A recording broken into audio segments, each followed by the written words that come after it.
Hello, and welcome to my YouTube channel, Reading Little Blue Books Out Loud, while stoned. In this video, we're going to do part 2 of Little Blue Book number 1030, and it is titled, The World's Great Religions, written by Joseph McCabe, copyright 1920 something, probably 1926 through 28, I think was when he wrote a lot of these. So, we left off at the end of chapter 2, and we will pick up in this one, chapter 3. Oh, pardon me. And we'll try and do chapters 3 and 4. So, here we go. Chapter 3 is titled The Chinese Religions and Confucius. Okay. It is commonly believed that the Chinese are naturally conservative, and the reader may therefore expect, in their case, a slowness of religious development which should be of peculiar interest. This common belief is, however, entirely false.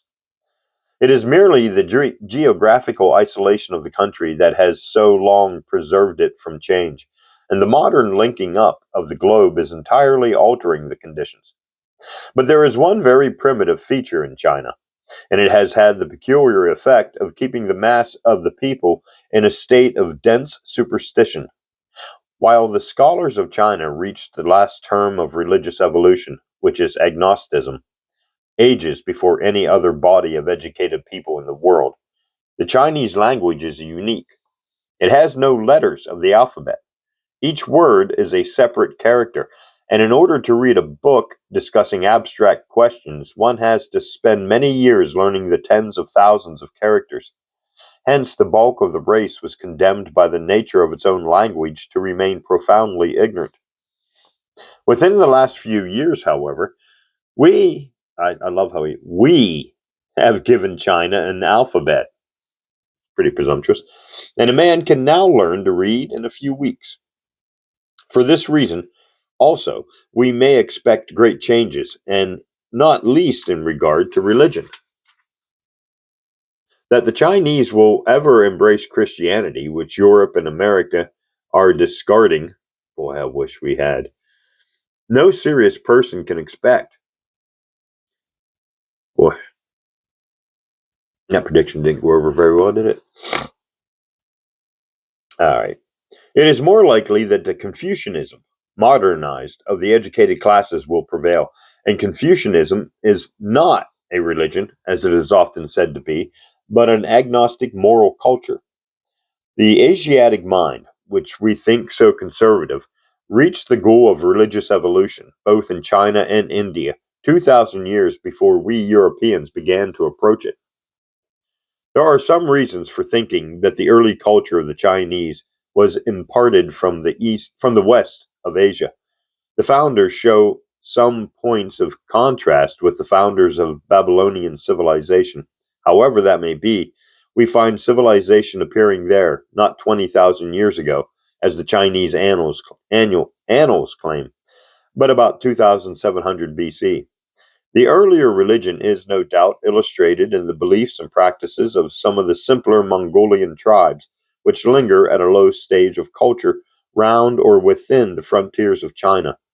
In my larger work, The Growth of Religion, to which I may refer any reader for further details about religions, I have carefully examined the religious beliefs of the Chukchis, the Yakdirs, and the Karyaks, and the Anu, and from a comparison of their views, we may gather the early religious ideas of the Mongolians generally. That was a mouthful there for a minute. It is a very interesting phase of the evolution of religion, exactly on the lines we suggested in The Origin of Religion, Little Blue Book, number 1008. Nature is full of spirits. Every tree, forest, river, lake, etc., has what the Chukchis call its master, or indwelling spirit. Every animal has a spirit. Of the disembodied spirits of men, there are whole legions of sour and malevolent shades haunting the villages and living in the deserts, so that we have a very large belief in devils, so prominent in the Chinese religion. They work terrible havoc among men, and there is quite an army of shamans, devil fighters, and magic practitioners to keep them at bay. But already amongst these Mongolian tribes, we find that some spirits, especially those in the greater elements of nature, rise high above the common level, and in fact, one or other of them reaches a level not far removed from monotheism. The Chukchis have a supreme spirit, a sky god, whom they regard as a life spirit, a sky god whom, as a life-giving being, or even creator, though they do not pray or worship it. The chief spirit of the Ukagars, pardon me. Oh, sorry about that. I had to clear my throat. Okay, we'll go back here. The chief spirit of the Ukagars and the Karyaks is also a sky god, and there is a naive belief that if the animal sacrifices to him are neglected, he goes to sleep, and the course of nature is disordered. Other Mongolian tribes have no particularly outstanding spirit, but there is a general vague respect for heaven, the sky spirit, and the will of heaven. These crude religions give us the early stages of Chinese religion. A missionary, Dr. J. Ross, has tried to prove the original religion of China, that such theories as mine are the evolution of that such theories as mine about the evolution of religion are wrong, and that Chinese religion began with monotheism. But I have quoted the leading authorities who quite disprove this contention. Early Chinese religion is a belief in enormous multitudes of spirits and devils, with a being known as Shang Tai, ruler above, or Tian, heaven, rising above the crowd. The sky god, as in most religions, is gaining upon the others. 3,000 years before Christ, the higher religion was a cult of heaven. The popular religion was a fight against devils, a cult of ancestors, and some worship of minor deities. In the 6th century before Christ, when the Chinese kingdom had fallen into decay and confusion, two sages arose and attempted a restoration. These were Lao Tse and Confucius, commonly called Confucius. They were both what we call agnostics, and the immense influence they had shows that educated China reached the proper stage of agnosticism 2,500 years ago. I have in my book quoted the two greatest authorities, Sir R. K. Douglas and the Reverend Dr. League, showing that even Lao Tse knew nothing of a personal God, though the moral system he founded, Taoism, Tao is the Chinese for way of life, was later mixed with ritualistic Buddhism and is now a tissue of superstitions. About the agnosticism of Confucius, there has never been any question. Dr. League says that his moral system is hardly more than a pure secularism. It is no more. It is pure secularism. It is no more. No one in the world disputes that. When Kong was pressed to declare his opinion on a religion, which he never mentioned, he said, "To give oneself earnestly to the duties due to men, and while respecting the spiritual beings, to keep aloof from them, that may be called wisdom." 2,500 years ago, this great sage founded an agnostic code of morality as high as any in the world, and it has had a finer influence than any. For 2,000 years, it has been the standard of Chinese gentlemen, and it has never taken a religious form. The culture of Japan is so largely borrowed from China that little need be said about it here. The popular religion, Shintoism, corresponds to the Chinese Taoism, and like China, the country has a ritualistic Buddhism.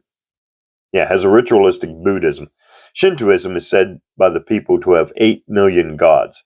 In other words, it is the old Mongolian nature and spirit worship. Confucianism was, like Buddhism, brought over from China, and it has been for ages the sole moral standard of every educated Japanese. As in China, it has remained purely agnostic, and Whatever may be thought about Japanese characters since European and American influence began, every writer on the Japanese before that time gives them an exceptionally high level of character. It is sometimes said that they have a sacred book called Bushido, but this is merely a collection of moral sentiments called from any source whatever, even the Bible. In 1871, the Japanese officials and middle class themselves, indifferent to or contemptuous of all religion, sent a deputation to Europe to study Christianity and see if it was a suitable religion for the ignorant masses. Never was there a more impartial judgment on Europe's religion, and the emphatic verdict was that popular Buddhism was more desirable than Christianity. That's understandable. So the religions of the greater part of Asia, of more than a fourth of the human race, fully confirm what I have said. At the lowest and most primitive level is the intense belief that man's shade survives death, and the world is full of spirits. Large numbers of these are malevolent, and there is a great development of devil fighting or shamanism. But the Mongolians are far from the lowest level of the race, and the idea of spirit has already been transferred to explain the movements of nature itself, animism or the animation of nature. Already also, the more conspicuous objects of nature, such as the sky and sun, which are taken together in Chinese religion as heaven, have especially great spirits, and Tien rises quite early into a position approaching monotheism. There are next to no minor deities. This development incidentally shows the foolishness of the present fashion of rejecting what is called the solar myth theory of religion. The sky god is here seen to be the great god of nearly a third of the race, and over a very large part of the rest of the earth, the sun or moon god is the chief deity. But most instructive of all is the final evolution of religion, 2,500 years ago, into skepticism, and hardly less instructive is the remarkable and unparalleled efficacy of the agnostic moral system of Confucius. We shall now see that popular and even some academic works on religion are just as misleading on the second great civilization of Asia. Buddha had no more religion than Confucius. And that's the end of chapter 3. And we'll pause for hydration.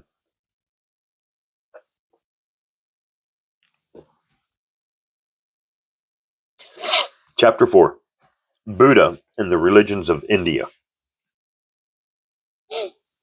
There are said to be as many religions or as tongues amongst the vast swarm of peoples of different races and cultures which we call India.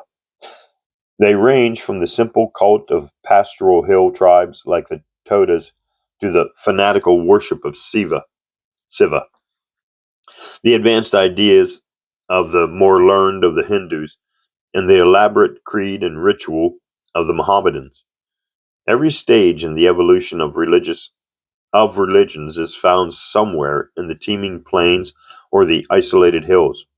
Every error into which a mythical heaven ever led the steps of man lives in India today, and in Ceylon, to the south of it. There are, as we saw, men without any religion. The country is probably the oldest inhabited part of the globe, since it is somewhere in its neighborhood that the human race was born or cradled.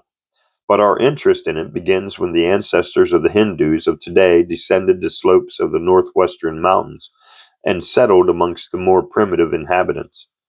The ancient literature of these Hindus, written in Sanskrit, enabled scholars to learn long ago that they were related to the peoples of Europe, and more closely related to the Persians. We have in recent times found proof of this.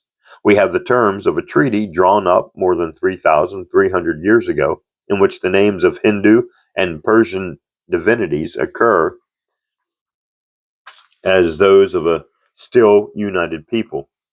Soon after that time, the Hindu branch separated from the Persian, and there must have been a great trek across the deserts and hills of Asia until at last the warriors gazed upon the sunny and fertile plains of Hindustan. We know their religion from their sacred books, the Vedas, but these were written ages afterwards, and like the Hebrew and other sacred books, they falsify the real development and adorn the primitive life and thought of the rude pastoral invaders with the more advanced ideas of a later age. Still, our scholars have succeeded in obtaining a satisfactory picture of the early religion, which was a local variation of the general religion of the Aryans, or the common fathers of the Hindus, Persians, Greeks, Romans, Slavs, Teutons, and Celts. There survive, however, in India today a large number of tribes who belong to the population, Dravidian scholars call it, of India before the Aryans arrived. Nearly 10 million of these still cling to animism or nature worship in the shelter of the hills and valleys. The Todas, for instance, believe vaguely in wandering spirits of the hills, the river, and the pool, and in a small number of greater spirits which can hardly be dignified with the name of gods. The Cassis are substantially at the same level. In brief, these relics of the early population show us the phase of belief in universal spirits and the beginning of the creation of major spirits and gods. Apart from these 10 million primitive animists, the remaining 300 million people of India are mainly Hindus or Mohammedans. There are 216 million Hindus, 68,000 Mohammedans, 11,000 Buddhists, all but a few hundred thousand of whom are in Burma, 3 million Sikhs, 1 million Jains, 3 million Christians, and small numbers of members of other religions. As Mohammedanism will be discussed in a special book later, and as there is no room or reason here to discuss sects, we confine ourselves to the development of Hinduism and the rise of Buddhism. The invaders brought with them a nature religion, as opposed to the more primitive belief in universal small spirits, of a kind with which we are now familiar. The Hindu early sacred books, the Vedas, did not begin to appear in writing until about 1000 BC, and the later religious ideas are confused with the earlier. But the original religion is fairly clear. It is the worship of great spirits or gods who control and dwell in the most important elements of nature. They fall into three main groups: gods of the sky, gods of the air, and gods of the earth. Some scholars have, as in the case of China, claimed that the early religion was monotheism. This indicates a very curious change of attitude on the part of religious writers. A generation ago, monotheism was supposed to be beyond the range of the unaided human mind. It had to be revealed to the Hebrews. Now that we know that it arose frequently before the Hebrews were civilized, there is a tendency. That didn't make sense. Okay. There is a tendency to look for it and distort the evidence in favor of it in many quarters. And the particular Hindu god chosen by the Christian authority, Sir M. Monier Williams, as the one god, is interesting for another reason. It is Dines, the sky, or Diane's Pitar, sky father, like Zeus or Jupiter. It is clear that this was, as in Mongolia generally, the great god at a very early date in nature worship. From Europe to the coast of China, the Heavenly Father is the outstanding god, but heaven is the physical heavens or the sky, and we thus have nearly half the race testifying to the solar myth theory of religion. From the start, however, Dianus is the Vedic religion, accompanied by a legion of gods and goddesses, the sun god under many names: Swara, Deva, Vishnu. Early, early displaces the sky god in importance. His mother is Usa. No. Usas. Usas. Yeah. Ushas. Usas. The dawn, later represented by a maid. There is a sky rain god, later the god of water. There are in the air, Veda, Inera, and others, and on the earth are Agni, Prithviya, boy, these are Prithiva, and many others.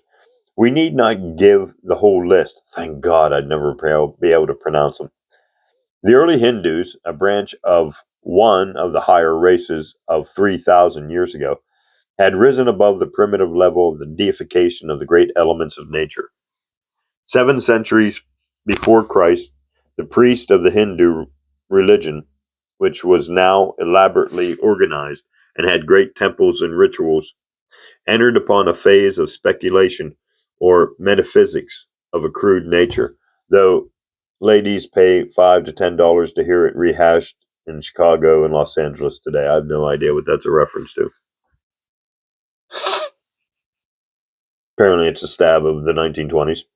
The supreme principle now became a deified abstraction of a quite unintelligible nature.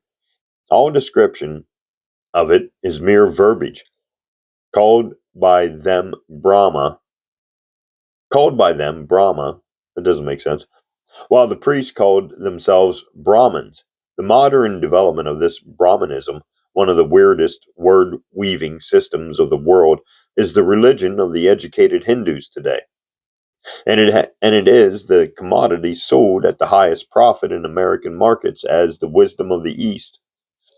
The mass of the people of India were incapable of understanding and had not the slightest wish to understand this new development. Their religion was, as it is today, a mixture of the primitive belief in minor spirits with the worship of the very congenial and amorous Hindu gods. But the crudities of the popular religion and the empty wordiness of the Brahmins had a remarkable reaction amongst the educated. India was, like China, in the days of Confucius, in a state of decay and confusion, and a number of reformers arose. Jain, Jainism, Jainism, was, which still has 1 million followers, was one of the new sects or reforms started at this period. It is now a fanatical superstitious sect, priding itself that it is a refinement of Hinduism, but its founder, who still lived in the time of Buddha, rejected all gods and all speculations about them. He retained, however, the doctrine of reincarnation, the germ of many superstitions. Sikhism is in turn a reform of Jainism. Another group which arose in India about the same time as Jainism and Buddhism seems to have had no mystic features whatever. Like Epicureanism in Greece and Rome at a later date, it was rather a frame of mind than a system. It rejected gods and religious speculations and concentrated upon happiness in this life.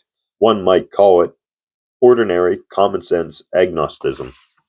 Agnosticism. I don't know why my mouth does that.